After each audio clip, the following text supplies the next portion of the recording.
Good afternoon, guys. So, sorry we're a little bit late. We've finished the training session, so I'm going to give a few moments before we get cracking. What I would do is just to start off to let you know this presentation is going to be on nutrition, not really on training, and it is designed for guys and girls that are looking after nutrition, supplementation, weight loss, or performance for athletes and for clients. So if you are a client and you're watching this, sorry, I'm still sweating. If you're a client watching this, I'm going to try and give you some takeaways, but the goal is to give trainers a different approach, nutritionists and trainers a different approach to nutrition. Because what I've found over the last 25 years of coaching people from a nutritional standpoint, that one size doesn't fit all. I know that sounds like a really blanket statement, which it is, but what I'm going to cover today is an approach that you can implement with every single client. Now, no matter what model of dietary advice you favor, whether it be keto, whether it be carnivore, whether it be low carb, whether it be vegan, whether it be a vegan diet, it doesn't really matter. This component is a key aspect of every single part. Now, what I've done here is I've made notes for myself because I tend to go off on tangents and cover things that aren't really that relevant. So, what I'll do now is I have 3 questions that were submitted in, so I'm going to address those at the end. So the guys that have submitted those in, I will cover those towards the very end. Okay, so let's get cracking into the content. So the first thing that I want to get across is that the normal dietary advice for most people is reduce the calories that you're putting in and burn more calories than you're taking in. Pretty much straightforward equation that a lot of people recommend, and I completely understand that. What I want to get across is to the trainers out there, I'm not saying that approach doesn't work. Being in a calorie deficit will work for a lot of people. However, from doing this job a very long time, I find that the people I get in the clinic, the trainers that I come to with case studies, they're all the 20% of people that don't get results. So we have this principle called the Pareto Principle. And the Pareto Principle is what's called the 80-20 rule. So in your practice with your clients that you have, 80% of the clients that you have will get results with reducing their calories and training a bit more. Move a bit more, eat a bit less. It works for, again, 80% of the people. But the 20% of the people that don't get results like that need a different approach. And the 20% of the people that you have that don't get results are the 100% of the people that I see. So when I hear people say, no, this definitely works for everybody, I have to say it doesn't. It doesn't work for everybody. So the approach and the sort of template I'm going to give today is a car. So we are here in a current health destination, and whether that be, let's say, 60 kilos, and you want to get down to 55 kilos. 60 kilos is your current location, and your destination is 55 kilos. Now, we all know clients that have lost weight doing stuff they shouldn't have done, really damaging intermittent fasting for that person, a very aggressive ketogenic diet or an Atkins diet that they heard about online that was just cheese and dairy and crazy stuff. So we've all seen people get results doing stuff that they shouldn't have been doing, that have a metabolic damage. And if you can imagine your car has to go from where you currently are to the destination that you want to get to. Now, to break this down very simply, here I made cards out so hopefully you can see them. So what we have is, we have 3 macronutrients. We have fat, we have carbs, and we have protein. Very simply put, we have 3 major fuels. Now imagine this car, I don't even think this is a word, but a car that burns 2 fuels, electricity and petrol, is a hybrid car. So let's imagine our metabolism is a trihybrid car. It burns 3 major fuel sources. 3 major fuel sources. Now the question that I have to ask you is, what is the major fuel source that a lot of people will cut down in order to lose weight? And the approach most of the time is carbohydrates. However, not everyone does that. The body or the metabolism unfortunately doesn't recognize calories. Calories is a human-made measurement of energy. It's not a metabolism. Our metabolism doesn't understand calories. It understands ATP. It understands molecules of ATP, which is the raw material that we get from it. I'm not going to go through the breakdown of calories to the grams and to ATP production and so on. But we're all different. We're all very different in relation to how efficient we are at burning these fuels. We all know, as a lot of people call them, skinny bitches, or those guys that can eat carbs all day, they just get bigger, they don't get fatter. We all metabolize carbohydrates in a different way. So 1,000 calories for one person could be metabolized very different than 1,000 calories for somebody else. If you're 20 years of age, you're going to metabolize carbohydrates in a very different way than someone that's 45 years of age. So the longer you're on this earth, the more metabolic dysfunction you may possibly have. I'm not saying you have, I'm saying you may possibly have. And if you follow the same approach for a 20-year-old to get to their health destination as you would for a 45-year-old, that's not correct. And what's going to happen is you may put more deleterious effects on their metabolism later down the line. They get to the current destination, but they get there and they took an off-road, which took them over fields and into very harsh land and damage the metabolism getting to the destination. And that's not what we're looking for.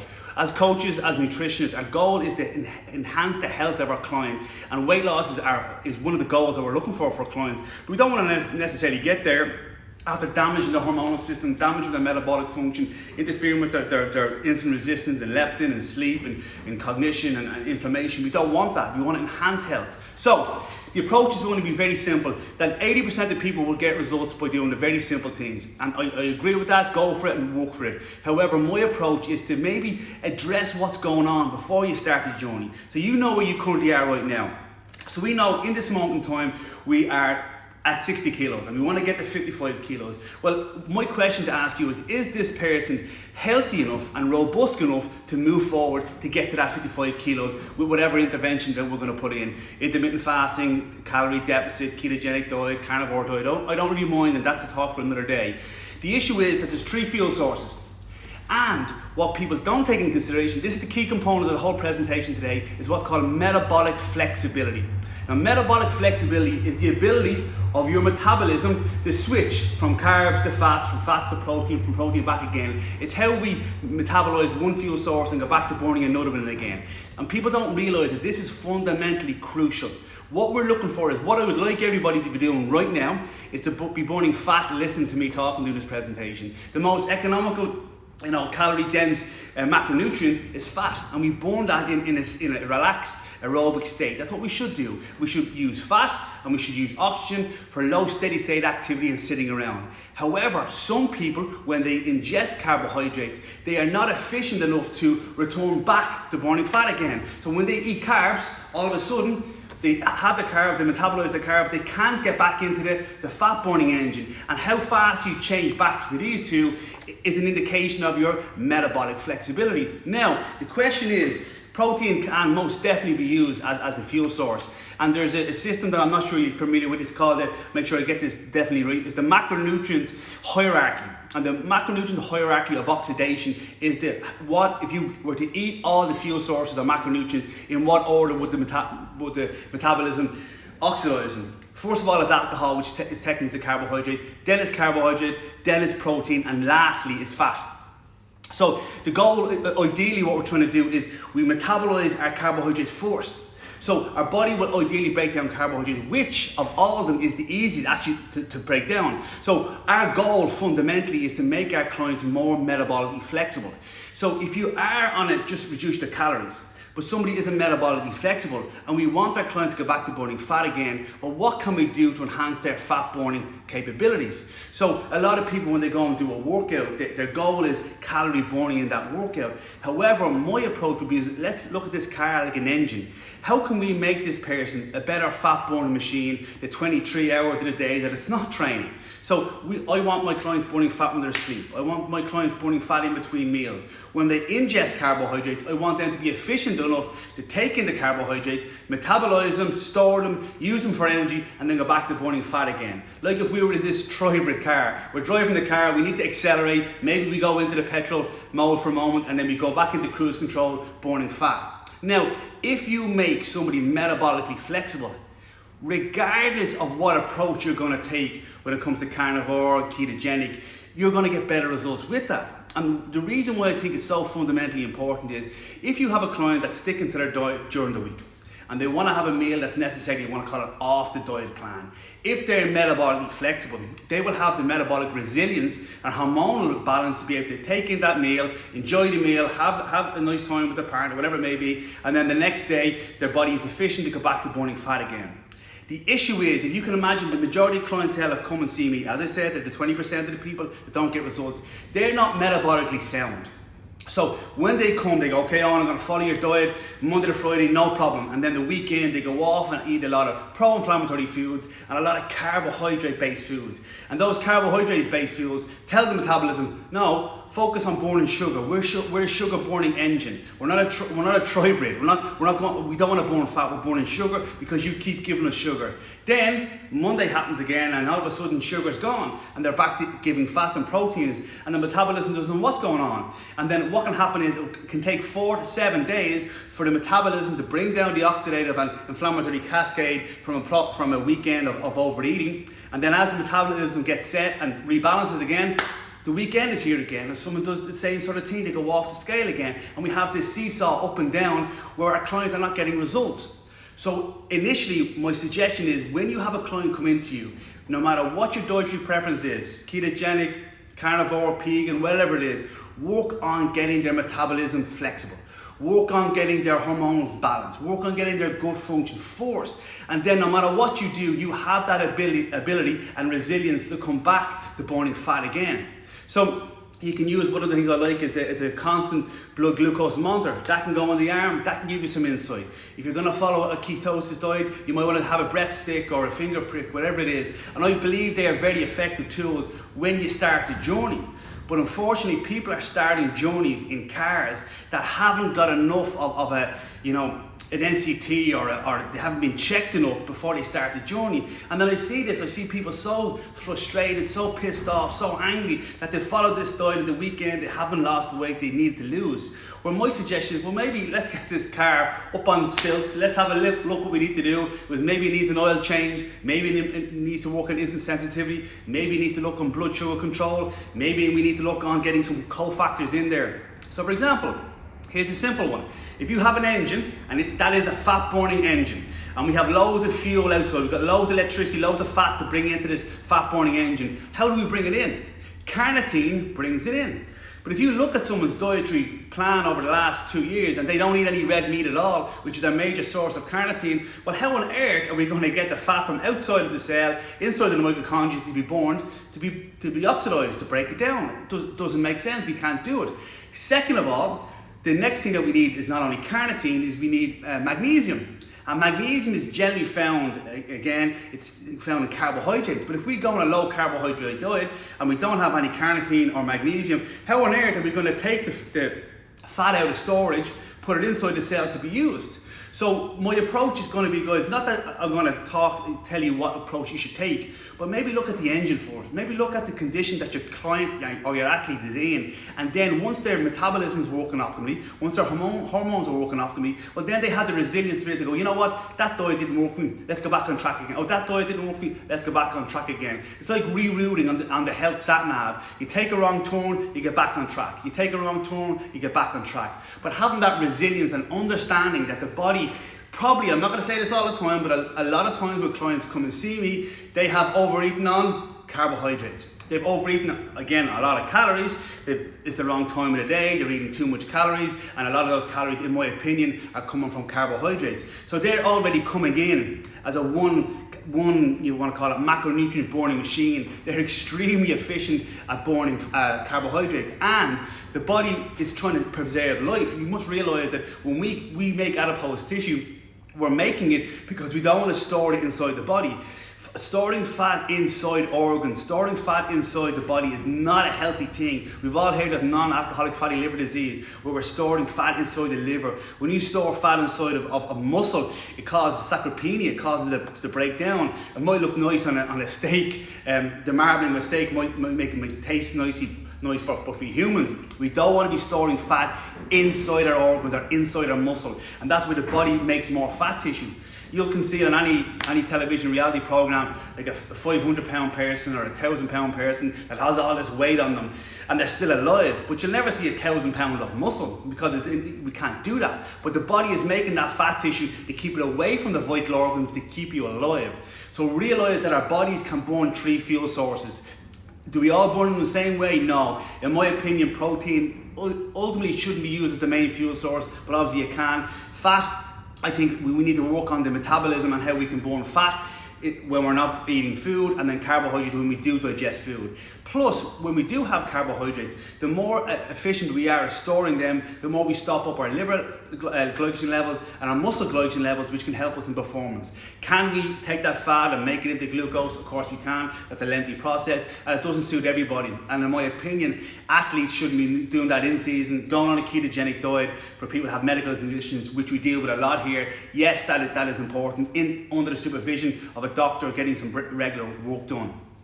One of the other points I just put in here is a lot of people that when they come and see me, they're taking a whole list of supplements. And I'll ask everyone out there now for a second, are you taking supplements? And the answer to that question is yes. Do you know you should be taking them? Have you been taking a blood test? Have you been to a physician or a nutritionist or a nutritional therapist to assess your diet, to assess your blood work, to assess your hormones, to see if you actually even need those in the first place? A lot of clients are taking supplements because they think they work for them, and we all know the placebo effect. But the fact of the matter is, right here, right now, I'm 40 years of age and I want to get to X amount of weight or X amount of fitness. If I should be taking supplement A, B, or C, well, why? What's my level? What do I need to boost it to? What do I need to maintain it? For me, the biggest window of knowing if somebody is consuming or is deficient in a certain vitamin or mineral or a macronutrient is their food diary. A good comprehensive food diary will give you a big insight if that person is consuming that food. Then the signs and symptoms, if they're having any symptoms of maybe twitches or cramps or spasms or digestion issues or so on. And then we go into maybe getting some blood work done. I wouldn't go straight into blood work. I would do a full food diary, then a thorough investigation, consultation, assess the signs and symptoms. I'll also do some physical examinations and so on, and then if needed I'll go into down the blood work. But a lot of guys are going straight into taking all these fancy supplements where they don't necessarily have the fundamentals there, particularly magnesium. And I'm going to talk next week on cyclists and how you can enhance cycling performance. But magnesium is depleted through sweat, and also we need a lot of it in relation to muscle contractions. For contraction we need calcium, and for relaxation we need magnesium. So it's essentially important that we make sure that we have these coming in on a regular basis to make sure we're storing sugar into glycogen well, and then we have it for use when we need it in a particular sport itself. Okay, so I hope this was helpful so far, guys. What I'm going to do is next weekend, I did a small video on the ISO circuit method, which is the circuit of training for MMA athletes. So next Saturday, the link is, I'm going to put it into my link tree, so it'll be in the bio by the end of it today. If you want to sign up for that, it's free of charge. It's going to be a webinar on how to condition MMA athletes over a whole cycle. So that's going to be free. That's going to be next Saturday. We're going to do that again at 2 o'clock. And then last week I launched my Modified Strongman training course. So guys out there looking to learn about corrective exercise programming, program design, if you're training groups of people and you want to integrate strongman training, which all strongman training is a unique form of training away from barbells and dumbbells, sleds, prowlers, sandbags, medicine balls, more outside training. The link for that is also in the link tree. So if you're interested in that, do let me know. What I'll do is I'll save this recorded and upload it to IGTV, and we will so you have it there on record. Just before I finish, the 3 questions that I had. One question here was on sugar. I have a sugar addict who eats sugar in her car at night time before she comes into her house. Nobody knows about it. I like to do the sandwich approach when it comes to something like that. Why is this person so hungry they feel they need to have that treat in the car? Second of all, what was the meal like before? What's the meal like after? And what time of the day is going on? So you want to make sure you find out around the situation what has gone on. For me, low blood sugar could be definitely an issue there. Magnesium deficiency could definitely be an issue. But when people have that, craving for sugar, it may be that they're under eating during the day, or maybe they had high carbohydrate meals or a long gap between their meals and they haven't been able to bring their blood sugar back up themselves naturally. And that's why a lot of people are doing intermittent fasting. They're not flexible enough to bring their own blood sugar levels up again. And as we said, if you want to be a tribrid person that can balance our blood sugar levels to bring it back up during rest, that's our body's burning fat to bring our blood sugar up again. It's also the release of glucagon to immobilize glycogen from our liver to bring our blood sugar up. So that could be an issue. So that person there, what I would say is maybe put a blood glucose monitor on them, track them for 14 days, try to make sure you balance the meals throughout the day with some fat and protein to maintain good blood sugar levels. Also, people that crave sugar, again, as I said, can be more prone towards magnesium deficiency, or it could be long gaps between meals. The next question here was, what is the caloric and macronutrient split you would give for someone of 115 kilos? This is the sort of stuff, you can get that online very easy. You put your weight in pounds, add a 0, multiply it by between 14 to 16 to get your average caloric intake to build muscle mass. depending, maybe you want to lose muscle mass, I don't know the answer to that question.